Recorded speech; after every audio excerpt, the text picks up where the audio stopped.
Guys, welcome to World Cinema in Tamil. நான் உங்கள் தமிழ் நண்பன். இன்னைக்கு நான் உங்களுக்காக ஃபைனல் டெஸ்டினேஷன் பிளட் லைன்ஸ் படம் தாங்க கொண்டு வந்திருக்கேன். இது ரொம்ப சமீபமா தான் ரிலீஸ் ஆன படம். கண்டிப்பா உங்க எல்லாருக்குமே தெரிஞ்சிருக்கும்னு நினைக்கிறேன். அண்ட் நிறைய பேர் இந்த படத்தையும் பார்த்திருப்பீங்க. பார்க்காதவங்க இந்த வீடியோவை பார்த்து படத்தோட கதையை தெரிஞ்சுங்க. ஃபைனல் டெஸ்டினேஷன் சீரீஸுக்கு ஒரு தனி செட் ஆஃப் ஃபேன் ஃபாலோவர்ஸ் இருக்காங்க. அதுல நானும் ஒருத்தன் தாங்க. ஏன்னா ஃபைனல் டெஸ்டினேஷனோட எல்லா பார்ட்ஸையும் நான் பார்த்திருக்கேன். ஏன்னா இந்த படத்துல காட்டுற டிராஜிக் இன்சிடென்ட்ஸை தாண்டி அந்த ஈவெண்ட் எல்லாம் எப்படி கோர்வையா நடக்குது அப்படின்றது தாங்க ரொம்ப த்ரில்லிங்கா இருக்கும். சோ இந்த த்ரில்ல நீங்களும் என்ஜாய் பண்ணணும்னா வீடியோவை ஸ்கிப் பண்ணாம பாருங்க. நீங்க என்னோட சேனலுக்கு புதுசா இருந்தா மறக்காம சேனலை சப்ஸ்கிரைப் பண்ணிட்டு அப்படியே இந்த வீடியோக்கு ஒரு லைக்கையும் கொடுத்துட்டு உங்க ஃப்ரெண்ட்ஸ் அண்ட் ஃபேமிலி கூட ஷேர் பண்ணுங்க. இப்போ வாங்க நம்ம படத்துக்குள்ள போலாம். படத்தோட ஓப்பனிங் சீன் 1968ல ஓபன் ஆகுது. அதுல ஐரிஸ் அண்ட் பால்னு சொல்லி ஒரு யங் கப்பலை காட்டுறாங்க. அவங்க கார்ல எங்கேயோ போயிட்டு இருக்காங்க. பால் அந்த பொண்ணுக்கு சர்ப்ரைஸ் கொடுக்கறதுக்காக அவளோட கண்ணை கட்டிட்டு கார்ல எங்கேயோ கூட்டிட்டு போயிட்டு இருக்கான். ஒரு வழியா அவனும் ஐரிஸ அந்த இடத்துக்கு கூட்டிட்டு வந்து கண்ணில் கட்டி இருந்த கட்டை அவுக்கும் போது பார்த்தா அந்த டவுன்ல புதுசா ஓபன் பண்ண ஸ்கை வியூ ரெஸ்டாரண்ட்டுக்கு அவங்க கூட்டிட்டு வந்திருக்காங்க. அந்த ரெஸ்டாரண்ட் பாத்தீங்கன்னா ரொம்ப உயரத்துல இருக்கு. அவங்களும் ரொம்ப சந்தோஷமா அந்த ரெஸ்டாரண்ட்டுக்கு போறாங்க. ஆனா அந்த சமயத்துல ஐரிஸ் இந்த விஷ் ஃபவுண்டன் அப்படின்னு சொல்லுவாங்கல்ல, அதுதாங்க ஏதாவது மனசுல நினைச்சுக்கிட்டு காயின் அதுல போட்டா அப்படியே நடக்கும்ன்ற மாதிரி இருக்குமே, அந்த ஃபவுண்டன்ல இருந்து ஒரு பையன் காயினை திருடுறத அவ பாக்குறா. அடுத்துதான் அந்த ரெஸ்டாரண்ட்டுக்கு அவங்க லிப்ட்ல போகும்போது அந்த லிப்ட் ரொம்ப கூட்டமா இருக்கு. மேல வந்ததுக்கு அப்புறம் பால் அந்த ரெஸ்டாரண்ட் ஆளுங்க கிட்ட ஒரு டேபிள் ரிசர்வ் பண்ணிருக்கிறதா சொல்றான். ஆனா அந்த ரெஸ்டாரண்ட்ல இருந்தவரு, சாரி சார், இன்னைக்கு ஓபனிங் நைட்ன்றதுனால எல்லா டேபிளுமே புக் ஆயிருக்கு, உங்க ரிசர்வேஷன் பிளேஸே ஆகல அப்படின்னு சொல்லிடுறாரு. இதை கேட்டு பாலுக்கு ரொம்ப அவமானமா இருக்கு. இருந்தாலும் ஐரிஸ் அவனை கம்ஃபர்ட் பண்ணி ரெஸ்டாரண்ட் இல்லைன்னா என்ன, நம்ம பாருக்கு போலாம் அப்படின்னு சொல்றா. அப்ப அவங்க ரெண்டு பேரும் அந்த ரெஸ்டாரண்டோட கண்ணாடி வழியா அந்த சிட்டியோட வியூவை பார்த்து அப்படியே மெய் மறந்து நிக்கிறாங்க. ஐரிஸுக்கு அவ்வளவு ஹைட்ல இருக்கிறது தலை சுத்துற மாதிரி இருக்குங்க. அப்ப அந்த பார்ல இருந்த எல்லாருமே ஒரு மியூசிக்கு நல்லா டான்ஸ் ஆடிட்டு இருக்காங்க. ஒரு பார் அட்டெண்டர் ஒரு ஷாம்பெயின் பாட்டில் ஓபன் பண்ணும்போது அதுல இருந்த கார்க் பறந்து போய் அந்த ரெஸ்டாரண்ட்ல இருந்த டவர் லைட்ல படுது. அந்த சமயம் அந்த லைட்ல இருந்த ஒரு ஷார்ப்பான கண்ணாடி பீஸ் உடைஞ்சி கீழே இருந்த கண்ணாடி ஃப்ளோர்ல அது விழுந்து அந்த ஃப்ளோர் கொஞ்சமா கிராக் ஆகுது. இப்போ தெரிஞ்சிருக்குமே உங்களுக்கு என்ன நடக்க போகுதுன்னு. கண்டிப்பா அதுதாங்க நடக்கும். ஐரிஸுக்கு அவ்வளவு ஹைட்டை பார்த்த உடனே தலை சுத்தி வாந்தி வருது. இதனால அவ பாத்ரூம்ல போய் வாந்தி எடுக்கிறா. அந்த சமயத்துல அந்த பாத்ரூம் பக்கத்துல அந்த பார்ல இருந்த ஒரு சிங்கர் தன்னோட பையன் கூட இருக்கிற மாதிரி காட்டுறாங்க. அந்த லேடியும் ஐரிஸ கன்சர்னா கேட்கும் போது ஐரிஸ், நான் பிரெக்னெண்டா இருக்கேன், அதனால தான் வாந்தி வருதுன்னு சொல்றா. அதுக்கு அந்த லேடியும் எத்தனை மாசம் கேட்ட உடனே இவனும் 2 மாசம்னு சொல்லிட்டு, ஆனா இந்த விஷயத்தை என் பாய் ஃப்ரெண்டு கிட்ட இன்னும் நான் சொல்லல, அவன் அக்செப்ட் பண்ணிப்பானா பண்ணிக்க மாட்டானா பயமா இருக்குன்னு சொல்றா. அதுக்கப்புறம் பால் ஐரிஸ கூட்டிக்கிட்டு அந்த ரெஸ்டாரண்டோட மொட்டை மாடிக்கு போறாங்க. அங்க இருந்து அந்த மொத்த சிட்டியுமே பார்க்க முடியுது. அந்த ஒரு சிச்சுவேஷன் அவன் பயன்படுத்தி ஐரிஸ் கிட்ட தன்னை கல்யாணம் பண்ணிக்க சொல்லி ப்ரொபோஸும் பண்றாங்க. ஐரிஸும் சந்தோஷமா அக்செப்ட் பண்ணிக்கிறா. அவனும் அந்த ரிங்க ஐரிஸோட கையில மாட்டி விடுறான். அப்ப அவ தான் பிரெக்னெண்டா இருக்கிற அந்த செய்தியை பால் கிட்ட பயந்துகிட்டே சொல்லிட்டு இருக்கும்போது அவன் அதை கேட்டு ரொம்ப சந்தோஷம் தாங்க படுறான். இப்ப அந்த மொட்டை மாடியில எல்லாருமே சந்தோஷமா இருக்கிற நேரத்துல ஏற்கனவே ஒரு பையன் பார்த்தோம்ல, அந்த ஃபவுண்டன்ல இருந்து காயின் திருநானே, அவன் தான் வச்சிட்டு இருந்த ஒரு காயின் எடுத்து அந்த மொட்டை மாடியில இருந்து கீழே போடுறான். அதுவும் மெதுவா விழுது. ஆனா வேகமா அடிச்ச ஒரு காத்துனால அந்த காயின் அப்படியே அந்த டவர்ல இருந்த ஒரு வென்டிலேஷனுக்குள்ள போய் அதுல ஓடிட்டு இருந்த ஃபேன்ல மாட்டிக்குது. இதனால அந்த ஃபேனை ஸ்டக் ஆயிடுது. இப்ப பாலும் ஐரிஸும் ரொம்ப சந்தோஷமா அந்த பாருக்குள்ள போய் மத்தவங்க கூட சேர்ந்து டான்ஸ் ஆட ஆரம்பிக்கிறாங்க. ஆனா அங்க டான்ஸ் ஆடுறவங்களுக்கு தெரியாது அந்த ஃப்ளோர் கொஞ்சம் கொஞ்சமா கிராக் ஆயிட்டே வருதுன்றது. இன்னொரு பக்கம் அந்த ஃபேன்ல ஸ்டக் ஆயிருந்த காயின் ரிலீஸ் ஆகி பறந்து போய் ஒரு கேஸ் லைன்ல அடிச்ச உடனே அந்த கேஸ் லீக் ஆக ஆரம்பிக்குது. அது நேரா அந்த வென்டிலேஷன் வழியா அந்த ரூமுக்குள்ள வருதுங்க. கொஞ்சம் கொஞ்சமா ஒரு செயின் ரியாக்ஷனும் நடக்க ஆரம்பிக்குது. இப்ப ஐரிஸுக்கு ஏதோ ஒரு விஷயம் தப்பா நடக்க போகுது அப்படின்ற மாதிரி மைண்டுக்குள்ள தோணுது. ஆனா அந்த விஷயத்துக்கு அவ ரியாக்ட் ஆகிறதுக்கு முன்னாடி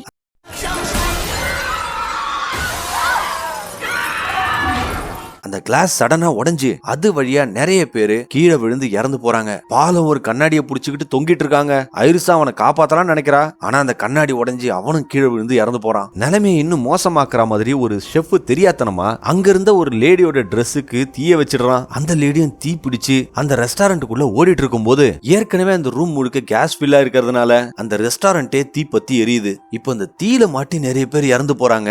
அந்த சமயத்துல அந்த ரெஸ்டாரண்ட்ல வேலை செய்யறோம் ஒருத்தன் எல்லாரையும் படிக்கட்டு வழியா இறங்கி போக சொல்லி அனுப்புறாங்க. ஆனா எல்லாருமே ஒரே நேரத்துல ஓடினதுனால அந்த ஸ்ட்ரக்சரே கொலாப்ஸ் ஆகி அதுல நிறைய பேர் இறந்து போறாங்க. ஐரிஸ் ஒரு டெரர்ல பாத்துட்டு இருக்கும்போது அந்த என்டையர் ஸ்ட்ரக்சரே உடைஞ்சி உள்ள இருக்கிறவங்க ஒருத்தரா இறந்து போறாங்க. சடனா அந்த ரெஸ்டாரண்ட்ல இருந்து ஒரு பியானோ அப்படியே ஒட்டுல நின்னுட்டு இருக்கு. நம்ம ஏற்கனவே பார்த்த அந்த காயின் வந்து அந்த பியானோ மேல விழுந்த உடனே அது வெயிட் தாங்காம விழுந்து சறுக்கிக்கிட்டே போய் கண்ணாடி பக்கத்துல இருந்த ஒரு லேடி மேல இடிச்சுக்கிட்டு வெளியே போதுங்க. இப்போ நமக்கு அந்த காயினை திருடினா பாத்தீங்களா ஒரு வானரம், அவன் அந்த பில்டிங்கை விட்டு சேஃபா வெளியே வந்துட்டு தான் நினைச்சு சிரிச்சுக்கிட்டே ஓடி வரான். ஆனா மேல இருந்து விழுந்த பியானோ நேரா அவன் மேல விழுந்து அந்த பையன் அப்படியே நசுங்கி இறந்து போறான். இப்ப அந்த எரிஞ்சிட்டு இருக்க ரெஸ்டாரண்ட்ல இருக்கிற ஒரே சர்வைவர் ஐரிஸ் தான் அப்படின்னு அவன் நினைச்சு அழுதுட்டு இருக்கும்போது அந்த ரெஸ்டாரண்ட்டுக்குள்ள அந்த சிங்கரோட பையன் இன்னும் உயிரோட இருக்கிறத அவ பாக்குறா. அவளும் அந்த பையனை காப்பாத்திக்கிட்டு கொலாப்ஸ் ஆயிட்டு இருக்க அந்த ஸ்ட்ரக்சர்ல இருந்து தப்பிக்கலாம் நினைக்கும் போது அவ அந்த பையனை ஒரு கையில பிடிச்சிக்கிட்டு இன்னொரு கையில ஒரு கான்கிரீட்டை பிடிச்சிட்டு இருக்கா. ஆனா அவ பிடிச்சிட்டுலாம் இல்லீங்க, அதுல இருந்த ஒரு ஆணியில அவளோட ரிங்கு ஸ்டக் ஆகி அதுல தொங்கிட்டு இருக்காங்க.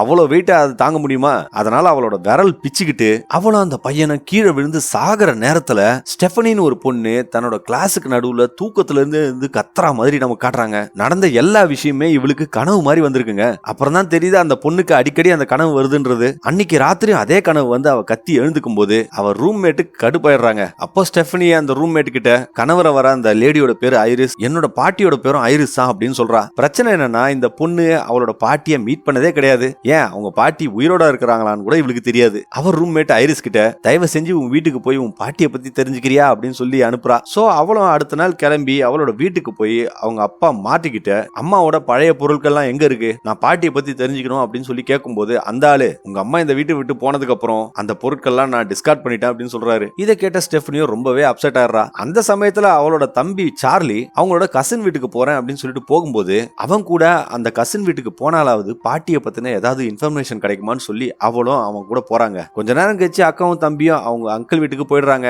அவங்க அங்கிளோட பேரு ஹாவர்ட். அவங்களோட ஆன்டி பிரெண்டாவையும் மீட் பண்றாங்க. அவங்களோட பசங்க எரிக், பாபி, ஜூலியா எல்லாருமே அந்த வீட்டுல தான் இருக்காங்க. ஸ்டெஃபனி ஹாவர்ட் கிட்ட அவளுக்கு வர அந்த கெட்ட கனவுகள் எல்லாம் பத்தி சொல்லி அது அவளை ரொம்பவே அஃபெக்ட் பண்ணுது அப்படின்னு சொல்லிட்டு இருக்கா. அவளுக்கு இப்ப தேவைப்படுறது எல்லாமே அவளோட பாட்டி ஐரிஸ கண்டுபிடிக்கிறது மட்டும்தான். அதுக்காக இவங்க கிட்ட உதவி கேட்கிறா. அப்போ ஹாவர்ட் அந்த பொண்ணு கிட்ட உங்க பாட்டி ஒரு ரொம்பவே டிஸ்டர்ப்டான லேடி, அவங்க ஹஸ்பண்ட் இறந்ததுக்கு அப்புறம் அவங்க யார் வீட்லயும் தங்க மாட்டான்னு சொல்லிட்டு இத்தனை வருஷமா தனியா ஏதோ ஒரு வீட்டுல தான் தங்கிட்டு இருக்காங்க. என்ன அவங்க தனியா விட்டு போனதுனால கவர்மெண்ட் என்ன அனாதாசிரமத்துல விட்டுது. இருந்தாலும் அவங்க என்ன தேடி அலைஞ்சிருக்காங்க. ஆனா எனக்கு அவங்க கூட போறதுக்கு விருப்பம் கிடையாது. அவங்க அடிக்கடி லெட்டர்ஸ் எல்லாம் போடுவாங்க. அதுல கொடூரமான டெட் பாடிஸோட போட்டோ எல்லாம் வேற சேர்த்து அனுப்புவாங்க அப்படின்னு சொல்றாரு. ஹாவர்ட் ஸ்டெஃபனி கிட்ட பாட்டி ரொம்ப டேஞ்சரஸான ஆளு, தயவு செஞ்சு அவங்க இருக்கிற திசை பக்கம் கூட நீ போயிடாதன்னு சொல்லி அவளை வான் பண்றாரு. ஆனா ஸ்டெஃபனி விடுற மாதிரி தெரியலங்க. அவ தன்னோட ஆன்டி பிரெண்டா கிட்ட ஹெல்ப் கேட்கறா. என்னால எதுவுமே சிந்திக்க முடியல, இந்த கெட்ட கனவுகள்லாம் வந்து என்ன எதுவுமே செய்ய விடாம பண்ணிட்டு இருக்கு. இதனால நான் பைத்தியக்காரியாவே ஆயிடுவேன்னு எனக்கு பயமா இருக்குன்னு சொல்றா. இந்த பொண்ணோட பாவப்பட்ட நிலைமையை பார்த்த பிரெண்டாவும் ஐரிஸ் அனுப்பிச்ச பழைய லெட்டர்ஸ் எல்லாம் வச்சிருக்க டிராவை காட்டுறாங்க. அந்த லெட்டர்ஸ்ல ஐரிஸோட பிக்சரை பார்த்து அந்த பொண்ணு ஷாக் ஆயிடுறாங்க. ஏன்னா அவ கனவுல வந்த அதே ஐரிஸ் தாங்க அவளோட பாட்டி. அந்த லெட்டர்ல இருந்து அட்ரஸ் தெரிஞ்சுக்கிட்டு அடுத்த நாள் அவ ஐரிஸ் தங்கி இருக்கிற அந்த காட்டு பகுதியில இருக்கிற வீட்டுக்கு போறா. அவ அந்த வீட்டோட கேட்டுக்கு வந்து அடையும் போது அதை பாக்குறதுக்கு ஏதோ பயங்கர டிஃபென்ஸ் சிஸ்டம்லாம் வச்ச மாதிரி இருக்கு. ஸ்டெஃபனியோ அங்க இருந்த செக்யூரிட்டி கேமரா வழியா ஐரிஸ் கிட்ட நான் தான் உங்க பேத்தி வந்திருக்கேன் அப்படின்னு சொல்லிட்டு பேசுறா. இதை பார்த்துட்டு இருந்த ஐரிஸும் ஸ்டெஃபனி கிட்ட உன்னோட கார் சாவி, செல்போன், இரும்பு சம்பந்தப்பட்ட எல்லா பொருளையும் வெளியே வச்சுட்டு உள்ளவான்னு சொல்றாங்க. இதை கேட்டுட்டு ஸ்டெஃபனியும் அந்த வீட்டுக்குள்ள மெதுவா நடந்து போய் அந்த டோர் பக்கத்துல நிக்கும் போது ஐரிஸ் அந்த பொண்ணை மெதுவா உள்ளவா அப்படின்னு சொல்றாங்க. Shut the door. Quick, quick, quick. Stephanie வாழ்க்கையில முதல் முறையா தன்னோட பாட்டியை பார்த்து ரொம்பவே ஷாக்கா இருக்கா. ஐரினும் தன்னோட பேத்தியை பார்த்து சந்தோஷப்பட்டுட்டு அவங்களோட பொண்ணு டார்லினை பத்தி கேக்குறாங்க. அதாவது டார்லின் தான் ஸ்டெஃபனியோட அம்மா. அவங்க கேட்ட உடனே ஸ்டெஃபனி அதுக்கு அவங்க எங்க இருக்கிறாங்கன்னு எனக்கு தெரியாது, 10 வயசா இருக்கும்போது அவங்க என்னை விட்டுட்டு போயிட்டாங்க அப்படின்னு சொல்றா. இப்போ ஸ்டெஃபனியும் அந்த லேடி கிட்ட ஏன் இங்க வந்திருக்கன்ற விஷயத்த சொல்றா. கடந்த நாட்களா எனக்கு அந்த ஸ்கை வியூ ரெஸ்டாரண்ட்ல நடந்த டிசாஸ்டர் எனக்கு கனவுல வந்துகிட்டே இருக்கு, அதை பத்தி தெரிஞ்சுக்கிறதுக்கு தான் நான் இங்க வந்தேன்னு சொல்றா. இதை கேட்ட ஐரிஸும் ஸ்டெஃபனி கிட்ட நீ கண்டது கனவெல்லாம் கிடையாது, இது உனக்கு தெரிஞ்ச பிரமோனிஷன் அப்படின்னு சொல்றாங்க. இப்பதாங்க ஐரிஸ் அங்க நடந்த உண்மையை சொல்றாங்க. பால் அவகிட்ட ப்ரொபோஸ் பண்ணக்கூடிய அந்த நேரத்துல ஐரிஸுக்கு அந்த பிரமோனிஷன் வந்திருக்கு. அங்க நடந்த டிசாஸ்டர் எல்லாமே ஐரிஸுக்கு ஏற்கனவே தெரிஞ்சிருக்கு. இதுக்கு அவ குயிக்கா ரியாக்ட் பண்ணி அந்த வானர பையன் இருக்கான் பாத்தீங்களா, அவன் கையில இருந்து அந்த காயினை புடிங்கிறாங்க. இதனால அந்த செயின் ஆஃப் ஈவென்ட்ஸ் எதுவுமே நடக்காம போயிடுது. உடனே ஐரிஸ் அந்த ரெஸ்டாரண்ட்டுக்குள்ள போய் அந்த சிங்கரோட மைக்க புடிச்சு அங்க இருந்த கிளாஸ் ஃப்ளோர் உடைய போதுன்னு சொன்ன உடனே அங்க இருந்த எல்லாருமே அலர்ட் ஆகி அந்த ரெஸ்டாரண்ட் விட்டு போறாங்க. இது காரணமா அவ பல பேரோட லைஃப் காப்பாத்திருக்கா.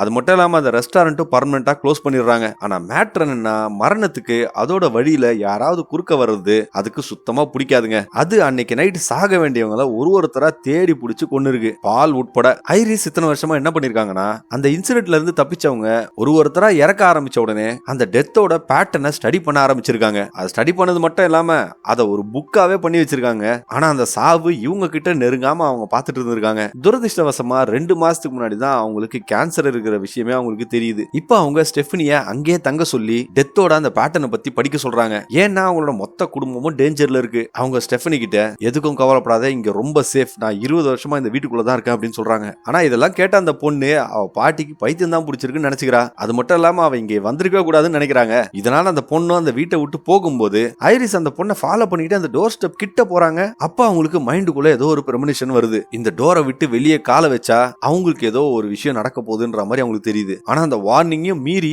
அவங்க அந்த டோரை விட்டு வெளியே போய் அந்த பொண்ணு கிட்ட அந்த புக்கை கொடுக்குறாங்க. இப்ப அந்த பொண்ணுக்கு நம்பாததுனால இப்போ ஒரு விஷயம் நடக்க போகுது, அப்புறமா நீ அதை நம்புவேன்னு சொல்லிட்டு ஐரிஸ 2 அடி தள்ளி நிக்க சொல்றாங்க. அப்போ திடீர்னு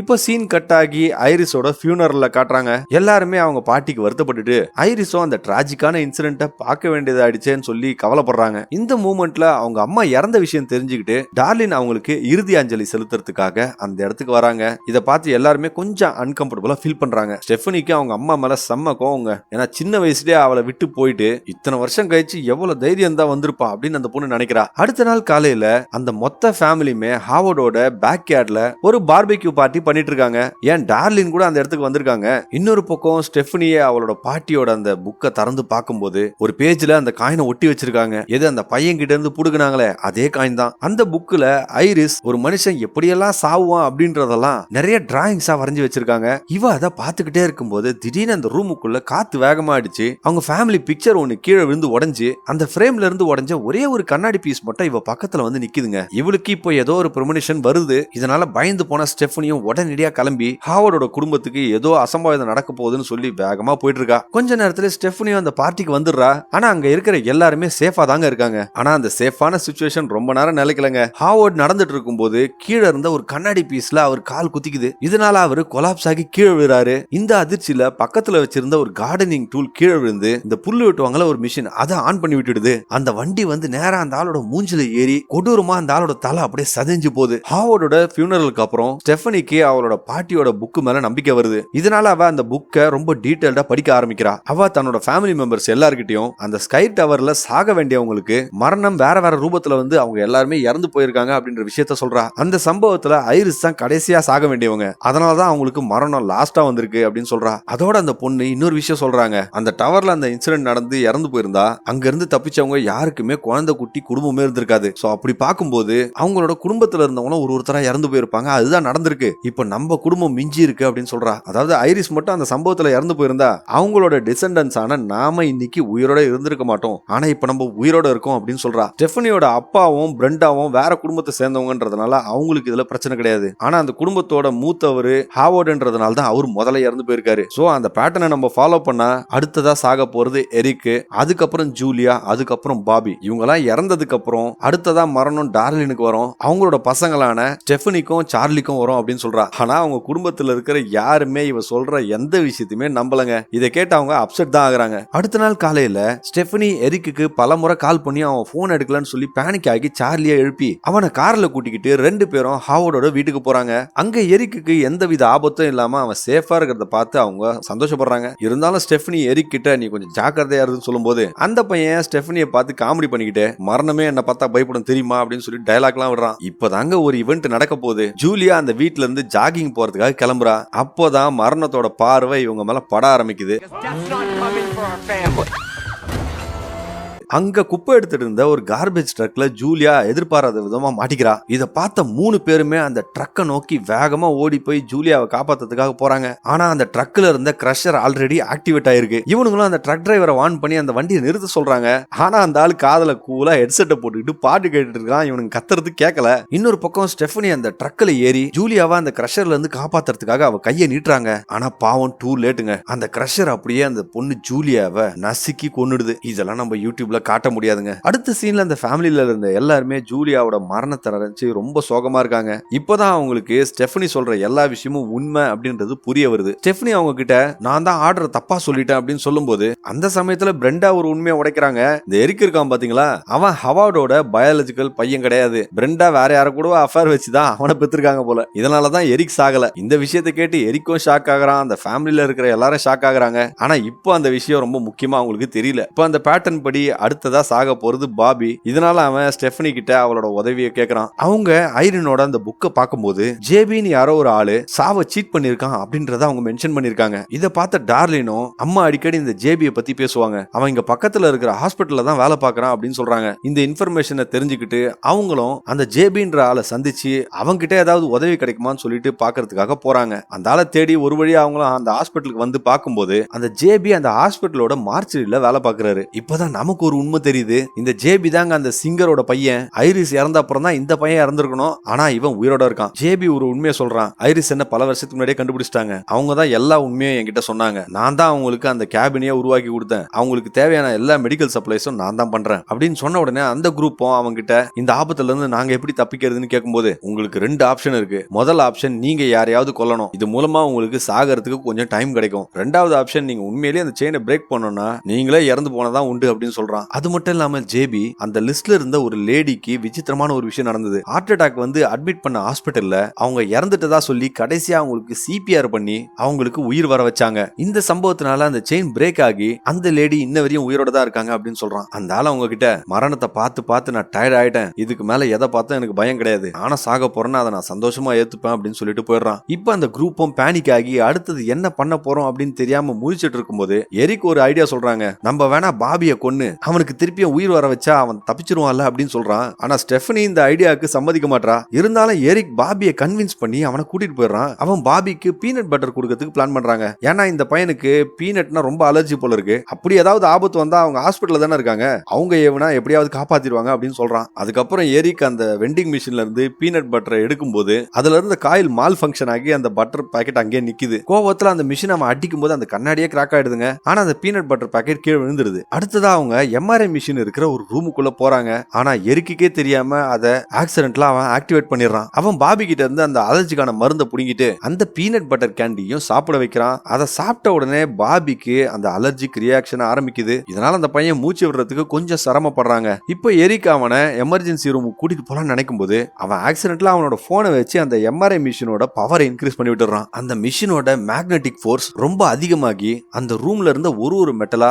தாம் பக்கம் இழுக்க ஆரம்பிக்குது. இதனால எரிக் உடம்புல இருந்த அந்த மெட்டல் பியர்சிங்ஸ் எல்லாம் பிச்சுக்கிட்டு போகுதுங்க. கொடுமையிலும் கொடுமையா அந்த மிஷினோட ஃபோர்ஸ்னால எரிக் பின்னாடி இருந்த ஒரு வீல் சேர் இழுக்கப்பட்டு அவனையும் கூடவே சேர்த்துக்கிட்டு அந்த மிஷின்ல போய் இடிக்குது. இடிச்சது மட்டும் இல்லாம அந்த சேர் அவனோட உடம்பு அப்படியே கிரஷ் பண்ணி அவன் அப்படியே பீஸ் ஆகி அந்த மிஷினுக்குள்ள போறான். இன்னொரு பக்கம் பாபி மூச்சு விடுறதுக்கு திணறிட்டு இருக்கான். ஒரு வழியா பாபி மெதுவா ஊர்ந்து போய் எரிக் கையில இருந்த அந்த அலர்ஜிக் ரியாக்ஷனுக்கான மருந்து எடுத்து அவன் தனக்கு போட்டுக்கிறாங்க. இந்த பையன் தப்பிச்சிட்டான்னு நம்ம நினைக்கும் போது வெளியில இருந்த ஒரு நர்ஸ் அந்த ரூமோட டோரை ஓபன் பண்றாங்க. அப்போ வெளியில இருந்த இரும்பு பொருள் எல்லாம் ஒண்ணா அந்த மிஷினை நோக்கி ஈர்க்கப்படுது. அந்த பீனட் பட்டர்ல ஸ்டக் ஆச்சு பாத்தீங்களா ஒரு காயில் ஸ்பிரிங். அதே ஸ்பிரிங் உடைச்சிட்டு போய் அந்த பையன் தலையில குத்தி பாபி அங்கேயே இறந்து போறான்.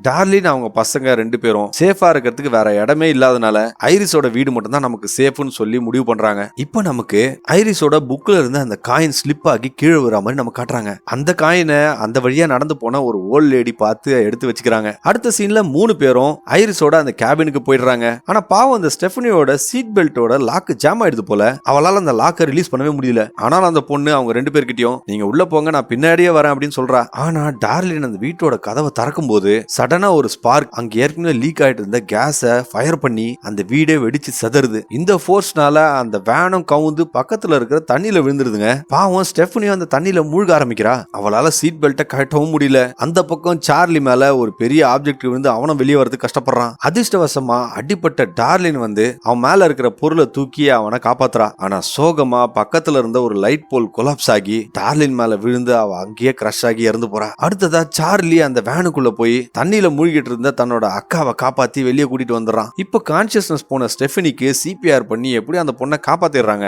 இப்ப அக்காவும் தம்பியும் என்ன நினைக்கிறாங்கன்னா ஸ்டெஃபனி இறந்து பொழைச்சதுனால அந்த டெத்தோட செயின் பிரேக் ஆயிடுச்சு அப்படின்னு நினைக்கிறாங்க. ஆனாலும் அவங்க அம்மா இறந்து போன விஷயத்த நினைச்சு அவங்க 2 பேரும் அழுதுட்டு இருக்காங்க. இப்ப அந்த சீனை கட் பண்ணி சில நாட்கள் கழிச்சு காட்டுறாங்க.